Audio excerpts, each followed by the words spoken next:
Welcome to the Slop Farm. Enjoy the video. Begin by gathering fresh produce and pantry staples for authentic Puerto Rican gazpacho.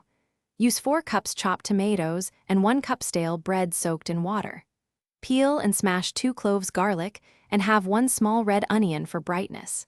Measure 1/2 cup olive oil and add 2 tablespoons sherry vinegar for tang. Keep 1 teaspoon salt and 1/2 teaspoon ground cumin ready for seasoning balance. Chop 1 small green bell pepper into rough pieces. Transfer tomatoes, soaked bread, garlic, onion, and bell pepper to a blender. Pulse first to break down solids, then blend on medium for 30 to 40 seconds.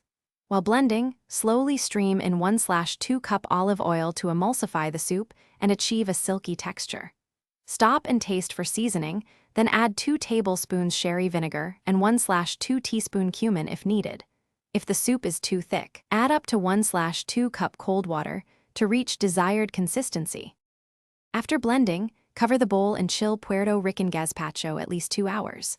Chilling lets flavors meld and gives the soup a refreshing cold profile. When ready, ladle into bowls and garnish with diced cucumber, quartered hard egg, and chopped cilantro for contrast. Drizzle a little olive oil on top and add fresh cracked pepper to finish. For a regional twist, stir in 3 ounces light rum or 1 teaspoon hot sauce to suit your taste and spirit. Then serve immediately. Thanks for watching. Consider subscribing if we helped you today.